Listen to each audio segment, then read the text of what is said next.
Táimeois ag tuama cuirte chnoc í Néill, muid thuas ar an chnoc anseo in aice le slíomh charn táthair agus tá stair fada ag an áit seo, ag an tuama seo. Tógú an áit seo beidir 5,000 bliana hain agus an sin curú seomra eile leis a couple of míle bliana na dhé sin agus nuair a bhí an áit seo in úsáid ag daoine bhí Jean Jean de chlochamóra ata na chlochamóra na sé imi agus níl farcan a na seomraí héan na bálaí seo déanann siad cinál seomra cool in áit bhfuil Virginia sin tá doras an seo agus tá seomra eile ann agus ribh sin ar fad tá cuairt mór a bhí taomhaí faoin spéir agus sin an cleachtas is dócha gur bé an cleachtas a bhí níl duine bhí cinse go dtí bhí siúlaigh na daoine seo ó bheith ag taisciúin seo teas a gin go raibh siad a coinneal íorsmaí a sinseir in stíon seo ar sealfaní bagga agus an crocaí bagga getí de chráha agus rud an seirtin agus tá cinneal barlaigh daoine go raibh siad tuairs na híorsmaí seo na chráha agus a an seirta maith go dtí an chuairt agus go mbeadh aber searmnas nó cleachtú de thart aigean an sin acu agus go gcuireadh siad na híorsmaí luachhuaire seo arráise dáiscí ins na seomraí seo na dhé sin. Mar sin dá cinneal teampall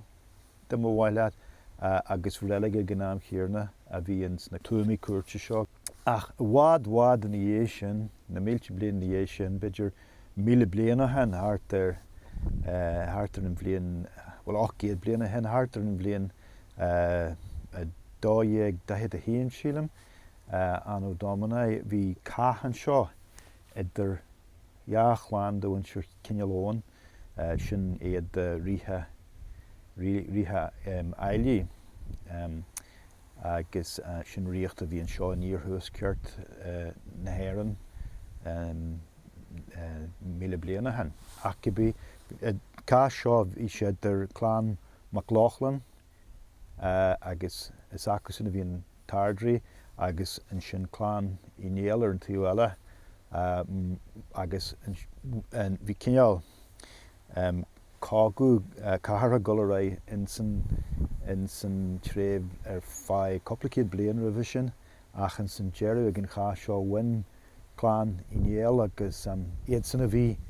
i réimeas agus iad san an dhé sin a rinn siad ríthe dífa héin an seo dír óhan agus ríthe áúna dhé sin is dótha bhí ortha agus ús ón drám sin a hagan mór an Néill agus ón ruúa Néill agus na daoine sin a bhí go mór méle fábal sin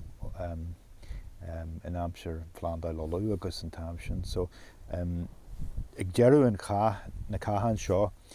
dearú an caitheann seo bhí a rófácha do bhain siúr MacLachlan